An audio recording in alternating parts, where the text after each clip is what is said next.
Bonsoir, mesdames et messieurs, bienvenue à votre bulletin de nouvelles. Aujourd'hui, en manchette, patiner en famille au profit de la Société canadienne du cancer. Oui, exactement. Ça débute à 17h le 30 novembre avec notre cocktail VIP qui est une nouveauté cette année. On invite les gens à se procurer des billets. Mais en gros, c'est quoi le cocktail VIP? C'est que cette année, lors de la partie d'ouverture, on a Vincent Lecavalier, Simon Gagné, Marie-Philippe Poulain, Caroline Ouellette, Kim Saint-Pierre et Gilbert Delhomme qui vont tous être ici à Châteauguay, une occasion unique de venir les voir jouer. Mais si les gens veulent les côtoyer, on les invite à venir au cocktail VIP et aussi à se procurer des billets pour la partie où ils vont nous démontrer nos habiletés. La magie de Noël s'empare du musée Expo-Rail. Dimanche prochain, nous allons avoir le train de Noël pour la deuxième année consécutive. Le train de Noël il va y avoir 4 départs à 10h, 11h, 13h, 14h. Et les gens peuvent réserver d'ores et déjà leurs billets sur Internet ou au téléphone. Toutes les indications sont marquées sur exporail.org pour une petite balade en train d'une demi-heure. Balade au cours de laquelle ils vont rencontrer notre ami le Père Noël et la Mère Noël. Un concert de Noël à ne pas manquer à Vaudreuil-Dorion. En particulier, elle est venue ici en 2012 pour un concert bénéfice. À l'époque, on le faisait en juin et les gens l'avaient bien aimé. Et puis finalement, je suis entrée en contact avec son impresario, qui est son mari. Et puis, on a décidé de le faire. Et puis, avec l'ajout, naturellement, elle aime beaucoup chanter dans le temps des fêtes avec des chorales. Donc, cette année, ça sera avec le chœur espéranto de la région. Donc, je pense que ça va être féerique, ça va être très beau. Puis, des chansons de Noël. L'athlète Cathy Tremblay intronisée au nouveau temple de la renommée de Triathlon Québec. Certainement, c'est un très bel hommage. En fait, c'est le fun parce que c'est un moment qui nous... quand je dis qui nous, c'est quand même mon mari qui a été dans la loupe depuis des années, mon ancien entraîneur, de regarder en arrière et de voir un petit peu qu'est-ce qui a été accompli comme projet triathlon, compétition, parce que oui, c'est un très bel hommage de la part de ma fédération avec qui on était impliqués pendant des années. Puis c'est une grande fierté.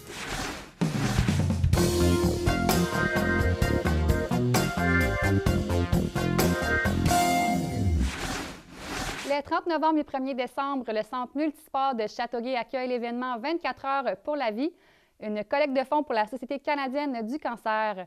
Le public est donc invité à chausser ses patins avec Sylvain Poisson, instigateur de l'événement.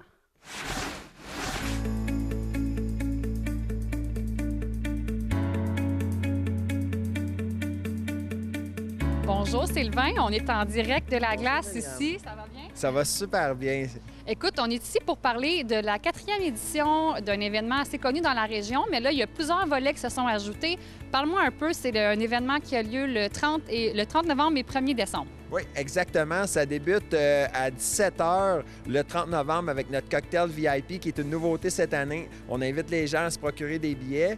Mais en gros, c'est quoi le cocktail VIP? C'est que cette année, lors de la partie d'ouverture, on a Vincent Lecavalier, Simon Gagné, Marie-Philippe Poulain, Caroline Ouellette, Kim Saint-Pierre et Gilbert Delhomme qui vont tous être ici à Châteauguay, une occasion unique de venir les voir jouer.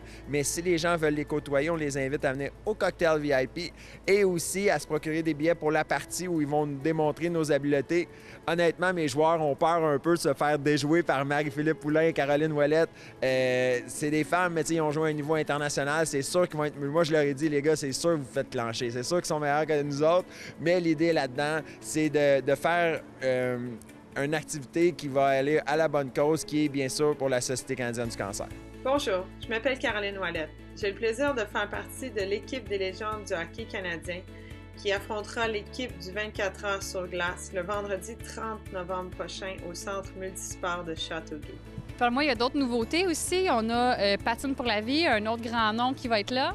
Oui, à vrai dire, on a l'Olympienne médaillée de bronze à Vancouver, Joanie Rochette, qui va être avec nous le samedi 1er décembre à compter de 10h jusqu'à 13h. Fait qu'on invite le grand public à venir patiner. Comment ça fonctionne? C'est qu'on est présentement sur la glace Léo Crépin où les gens vont pouvoir patiner en rond avec la musique d'un DJ, très bien animé avec des jeux au centre de la patinoire. On a aussi deux groupes de musique qui viennent jouer. Un à 11h, c'est le trio Backstage et à 16h, c'est Rebecca Lucier qui était semi-finaliste à La Voix 2017. Elle va être parmi nous. Donc, on invite les gens à s'inscrire en ligne si c'est possible pour eux. Comme ça va être plus facile côté planification pour nous. Et on va les accueillir ici Et aussi, tous les gens qui vont venir patiner avec nous, on leur donne accès à un dîner spaghetti. Fait que c'est vraiment pas cher, c'est 5 $, tu viens patiner avec tes enfants, 20 $ pour les adultes, et encore là, tous les profits vont à la Société canadienne du cancer. Donc, dis-moi, l'idée à la base de créer un événement d'une telle envergure, c'est venu comment pour toi? À vrai dire, en 2012, j'ai eu ma 6e récidive d'un cancer.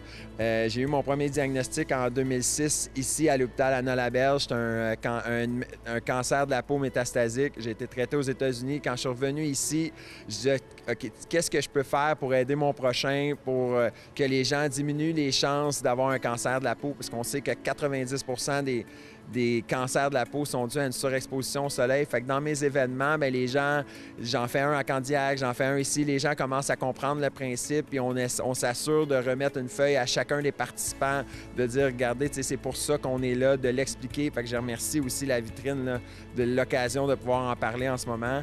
Mais la raison principale, c'est ça. Mon objectif à moi, c'est de ramasser 200 000 par année. Cette année, on est présentement à 161 000 environ, avec l'année qui se termine en décembre. Fait qu'on devrait être pas loin de notre objectif. Et l'objectif aussi avec le 24 heures sur glace, parce que dans les années précédentes, c'était seulement... on avait 24 gars qui jouaient 24 parties. Et là, mais cette année, j'ai 6 nouveaux événements parce qu'à tout ça, il y a une équipe de vétérans qui va jouer 6 parties avec ce qu'on a déjà expliqué. Et... c'est pour ça qu'on veut amasser les fonds pour la Société canadienne du cancer, mais il y a aussi une touche très communautaire. Avec les gars, parce que, tu sais, je suis pas toute seule là-dedans, on a notre comité de 10 personnes, mais les joueurs, on a décidé de garder une partie du budget pour aider les gens dans la communauté. Fait que présentement, on aide des gens de Valleyfield à faire des traitements à Montréal, à être hébergés à la maison Jean-Quentin. On aide d'autres personnes à être traitées à l'hôpital Charlemagne. On a un partenariat avec l'organisme OFPAC qui offre le transport pour ces gens-là qui ont le cancer. Fait qu'on essaie de s'impliquer de plus en plus. Puis pour moi, c'est important d'avoir un impact ici même dans le Surroi. Et pourquoi avoir axé toute la campagne avec le sport? C'est quelque chose d'important pour toi? Tu es un grand sportif, je crois?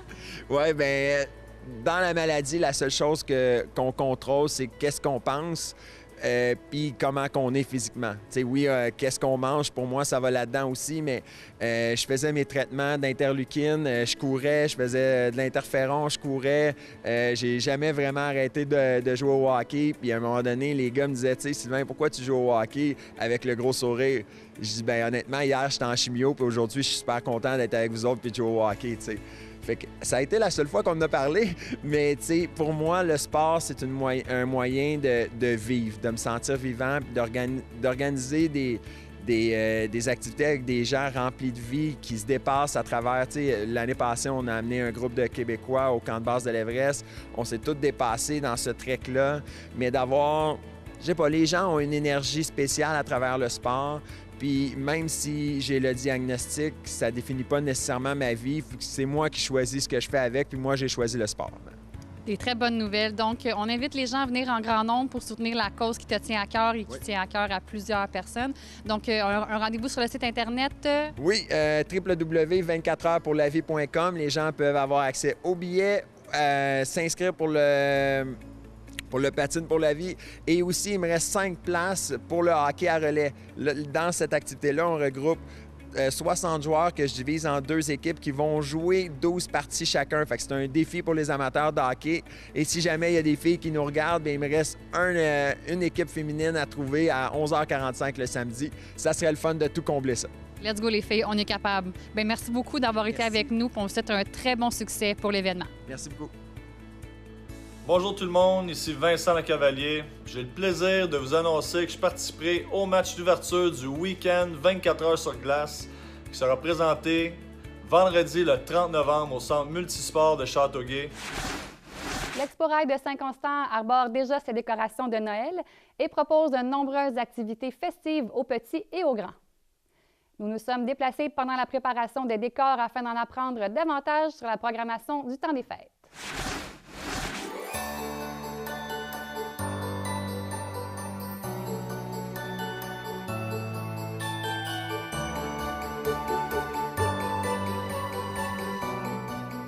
On est en direct du musée L'Exporail et puis on voit déjà la magie de Noël qui commence à s'emparer des trains. Donc, on a plusieurs activités qui s'en viennent pour le temps des fêtes. À quoi est-ce que les gens peuvent s'attendre particulièrement? Bonjour Myriam, alors dimanche prochain, nous allons avoir le train de Noël pour la deuxième année consécutive. Le train de Noël, il va y avoir 4 départs à 10h, 11h, 13h, 14h. Et les gens peuvent réserver d'ores et déjà leurs billets sur Internet ou au téléphone. Toutes les indications sont marquées sur exporail.org pour une petite balade en train d'une demi-heure. Balade au cours de laquelle ils vont rencontrer notre ami le Père Noël et la Mère Noël. Alors, avis aux amateurs. Et puis, il y aura un atelier de confection de biscuits. Alors, nous allons avoir aussi, outre les décorations de Noël du grand pavillon Angus, nous allons avoir un atelier de confection de biscuits. On offre un biscuit aux épices que les enfants vont pouvoir décorer pour faire un petit peu plus Noël. Et on va offrir un berlingot de lait grâce à notre commanditaire qui est le producteur de lait de la Montérégie-Ouest. Donc, il y a aussi quelque chose pour les plus grands. Les adultes aussi peuvent apprécier quelque chose dont on parlait un petit peu plus tôt. Oui, alors nous offrons la visite dans la voiture Saskatchewan, qui était la voiture de M. Van Horn, qui était le patron du Canadien Pacifique.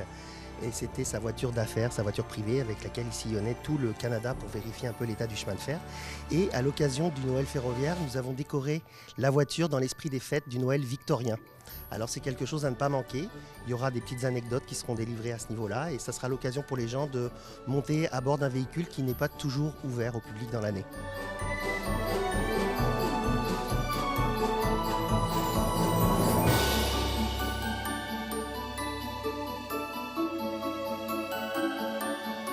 Donc, si on revient à l'activité principale, le train où le Père Noël embarque et tout, on peut se rendre à pied, j'imagine? Oui, c'est à 5 minutes du pavillon Angus. Et les gens embarquent donc au pavillon Hayes. Ils vont monter dans le train et on va faire un arrêt également à la gare Barrington pour laisser à nos passagers spéciaux le temps d'embarquer. Et on va repartir vers la montée des Bouleaux pour après un retour. Donc une petite promenade d'une demi-heure au cours de laquelle je conseille fortement aux parents d'avoir un cellulaire ou un appareil photo.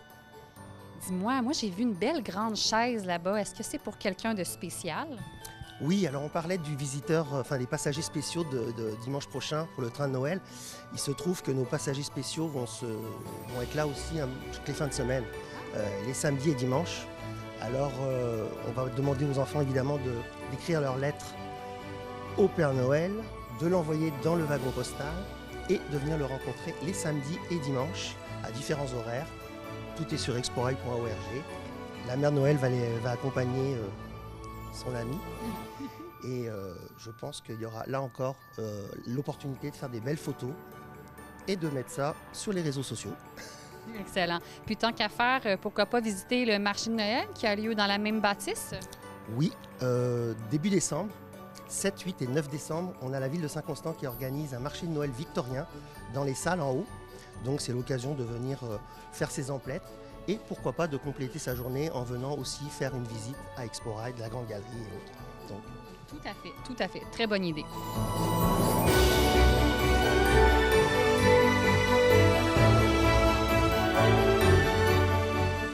Et puis là, en ce moment, le froid qui frappe le Québec, c'est le temps de prendre des petits breuvages réconfortants. Qu'est-ce que vous avez à nous offrir?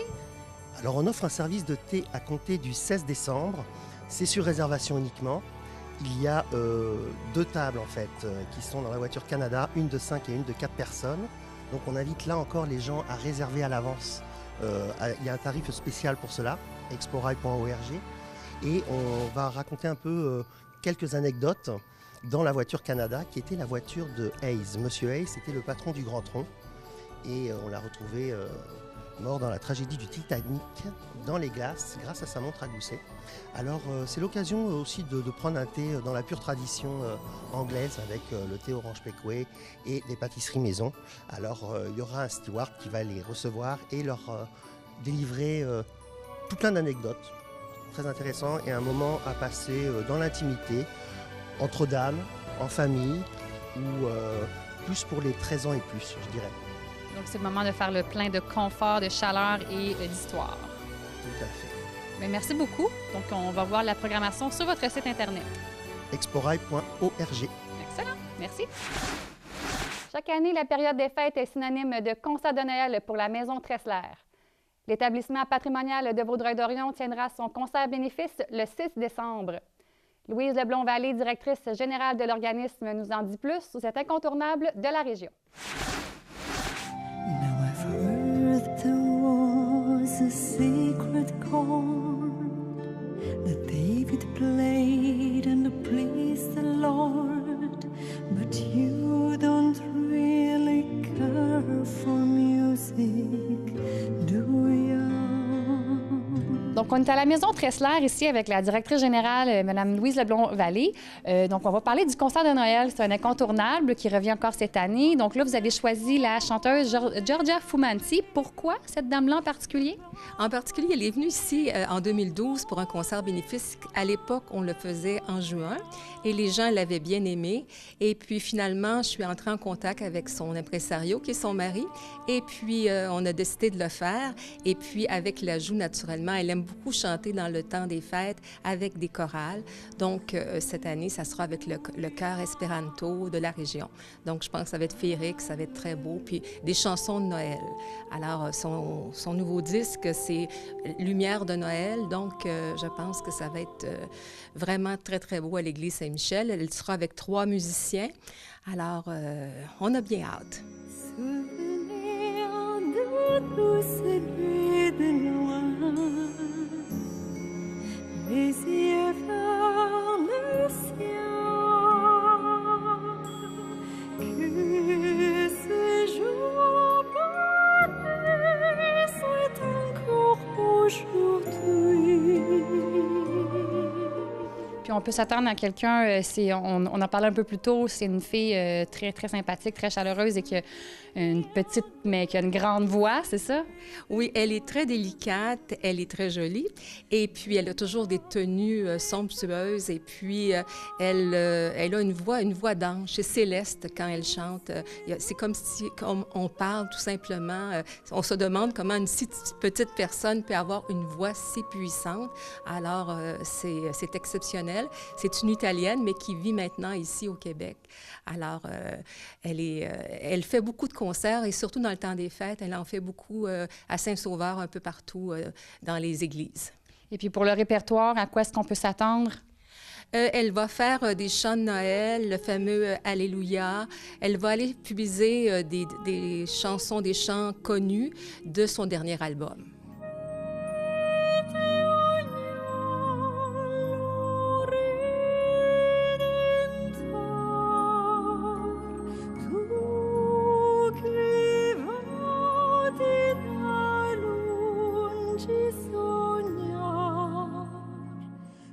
Donc, il y a aussi une formule spéciale pour certains clients avec un cocktail? Oui, on a le concert à l'église qui est à 19h30 et pour le mécénat, il y a le concert suivi d'un cocktail à la Maison Tressler. Et le partenariat avec l'église, ça fait quelques années que nous produisons des concerts dans cette église. Le son est fantastique. Les gens disent, bon, les bancs ne sont pas tellement confortables, mais on a des coussins, l'église loue des coussins. Il faut penser qu'en fin de compte, par la beauté de l'église et aussi la beauté de ce concert-là, on oublie peut-être le confort des places. Tout à fait. Donc, dites-moi un peu, c'est quoi l'importance pour un établissement comme la Maison Tressler d'avoir une soirée bénéfice comme ça, d'amasser des fonds auprès de la communauté? En fait, tout ce qu'on fait, nous, comme événement, comme activité, ça doit être rentable parce qu'on doit faire en sorte que cette maison-là perdure. Cette année, on a eu des travaux majeurs au niveau des rives pour consolider notre terrain parce qu'on perdait énormément de portions de terrain au bord de l'eau à cause des eaux qui nous jouent de mauvais tours. Et cette année, on a réussi à le faire. Il y a beaucoup d'interventions à faire au niveau du bâtiment. Et ce qu'on veut, notre mandat, nous, c'est qu'elle perdure pour les générations futures. Et c'est une maison qui coûte très cher à entretenir et à ce qu'on la laisse ouverte. Naturellement, les locations privées nous aident, mais les activités comme le concert, comme les autres activités que nous produisons à l'année sont très, très importante pour la survie de la maison. Puis parlez-moi un peu aussi, on a les visites guidées qui sont encore actives, qui sont ouvertes à l'année, puis je crois que c'est vraiment un établissement à découvrir pour le grand public. Ça fonctionne comment pour les visites ici? Alors, sur semaine, en basse saison, on est ouvert du mardi au vendredi entre 9h et midi, entre 13h et 5h pour des visites guidées. Le dimanche après-midi, entre 13h et 16h, si la maison n'est pas louée, parce que quelquefois, naturellement, on loue la maison pour le secteur privé. Donc, c'est préférable de téléphoner avant, mais on tente d'offrir des visites soit au milieu scolaire, soit au groupe d'aînés, des visites individuelles, les familles. Enfin, c'est ouvert à tous. Donc, moi, je pense que j'ai envie de lancer l'invitation au public à venir voir la Maison Tressler. C'est vraiment une maison patrimoniale à découvrir. Donc, on peut aller voir les renseignements sur le site Internet. Sur le site Internet, sur Facebook Maison Tressler, nous téléphoner 450-455-6290 ou bien tout simplement passer ici, nous voir et puis on remet aux gens les calendriers des événements et les invitations. Première triathlète québécoise à avoir gagné une médaille d'or en Coupe du monde et à avoir participé à 2 reprises aux Jeux olympiques, Cathy Tremblay de Pincourt a également été couronnée championne panaméricaine et championne canadienne élite. Elle aura pris le départ de 73 courses internationales, terminant à 12 reprises sur le podium et remportant ainsi 6 victoires. Son parcours lui a récemment valu une intronisation au Temple de la renommée de Triathlon Québec.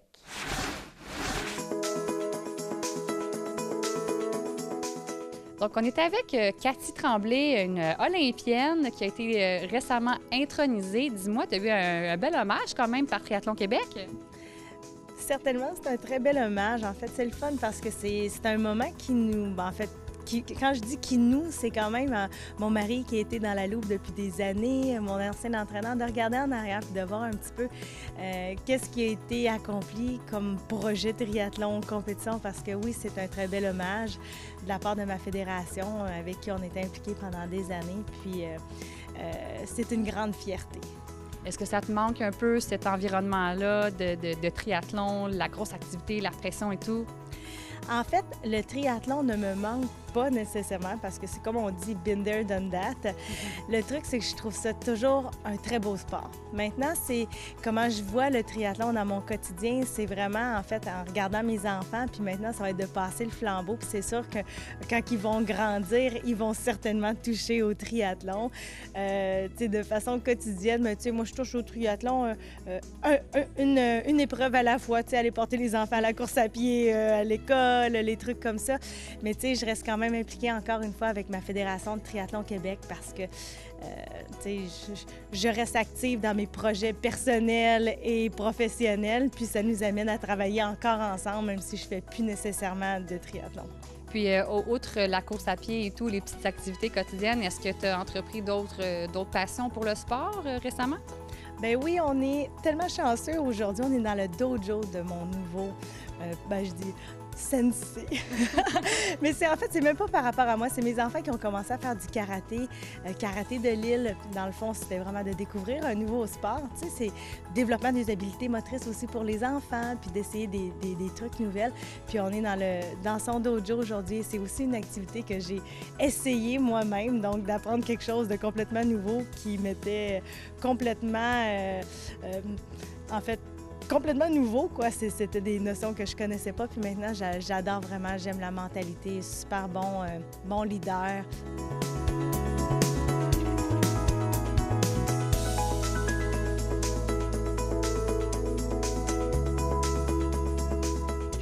En fait, je pense que c'est important. En fait, c'est un petit peu il y a les principes de la motivation sur lesquels je base tous mes projets maintenant, qui sont la science des motivations basée sur le besoin d'autonomie, le besoin de compétence et le besoin de connexion sociale. Donc, le contraire du besoin d'autonomie, c'est le contrôle. Donc, si on donne des choix aux gens pour faire de l'activité physique, donc on a plus de chances qu'ils restent motivés à choisir son sport ou de rester motivés dans une activité, tout comme le besoin de compétence et le besoin de connexion sociale, de faire en groupe. C'est toujours un de ces 3 besoins-là. Quand on arrête de faire quelque chose, c'est un de ces 3 besoins-là qui est en cause sur l'arrêt d'une motivation X. Fait qu'aujourd'hui, c'est pour ça que, en fait, je suis dans ces projets-là.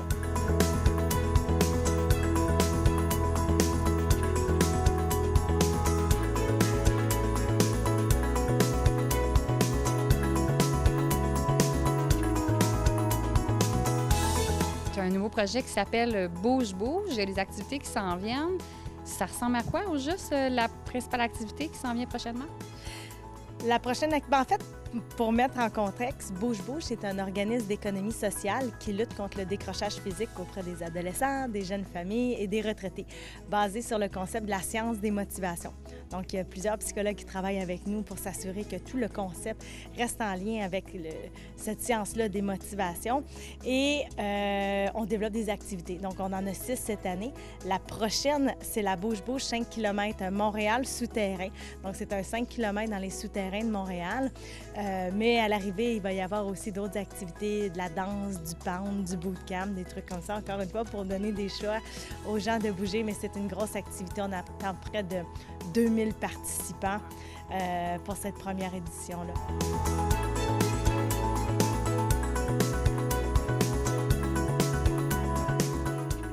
Pour la région aussi, tu es encore très impliquée là, pour ce qui est du sport. Pour ceux qui ne savent pas, Cathy, tu es derrière la classique et il y a d'autres choses aussi qu'on se parlait tout à l'heure. Oui, bien, notre belle région. Tu sais, moi, je suis une résidente de Pincourt. Puis c'était sûr et certain que je mettais en place une Bouge Bouge dans notre région. Puis cette année, elle va avoir un nouveau nom. Elle s'appelle la Bouge Bouge Surf and Turf de l'île Perrot. Parce que surf and turf, un peu pour le concept de mettre en valeur l'eau et de la terre en même temps. Donc, les 2 dernières années, on a fait de la course à pied. Il y avait du bootcamp et tout ça, mais on avait aussi je dis dans la course à pied, le beau demi-marathon qui touchait les 4 villes ici sur l'île Perrot. Mais cette année, on va aussi mettre en valeur des activités de paddleboard puis de kayak. Donc, on va aller chercher de la grosse compétition dans ce domaine-là, ou même pour les gens qui veulent essayer. Il va y avoir des opportunités comme ça. Puis on va probablement certainement demander à mon Dougie ici de venir aussi présenter des activités de karaté. Fait qu'il va y avoir plein de choses. Bien oui, il va en avoir pour tous les goûts, c'est ça qu'on veut. Bien écoute, merci beaucoup, Cathy, d'avoir été avec nous. On te souhaite la meilleure des chances avec ton parcours de karaté. Bien merci, en fait. C'est vraiment d'aimer ça, de continuer, puis on se garde en forme.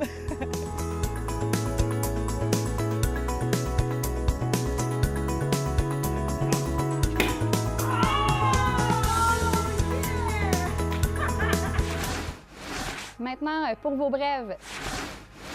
Samedi dernier, Francis Lafrenière s'est incliné devant son adversaire et a perdu par décision majeure des juges. Le boxeur de Coteau-du-Lac a livré tout un spectacle à ses admirateurs, mais une blessure à la main gauche l'a toutefois empêché de remporter la victoire. Francis subira sous peu une opération qui nécessitera quelques mois de rétablissement. Notre région a récemment eu droit à une heureuse nouvelle, alors que le parc régional de Beauharnois-Salaberry a été l'un des 7 parcs régionaux à figurer parmi les premiers à être officiellement accrédités par la marque PARQ, par l'Association des parcs régionaux du Québec. L'attribution de cette reconnaissance s'inscrit dans le cadre du lancement de la toute nouvelle marque PARQ, promue par l'Association des parcs régionaux du Québec. Un saut d'accréditation venant renforcer l'accessibilité, la qualité de l'expérience et la valorisation de l'activité physique de plein air auprès des installations qui s'en voient gratifiées. La MRC de Beauharnois-Salaberry a été nommée lauréate et grande gagnante du prix Performance 2018 des fonds locaux de solidarité de la FTQ. Cette reconnaissance résulte de l'excellente performance du Fonds local de solidarité géré dans la collectivité au cours des 5 dernières années par le Centre local de développement Beauharnois-Salaberry. En effet, via cette enveloppe de soutien financier, le CLD a pu soutenir sur son territoire pas moins de 54 projets totalisant 1,4 million de dollars d'investissement et dans le cadre desquels le FLS a affiché un rendement moyen dépassant les 3 % au cours des 5 dernières années. C'était Myriam Delille et merci beaucoup d'avoir été avec nous aujourd'hui et on se donne rendez-vous la semaine prochaine.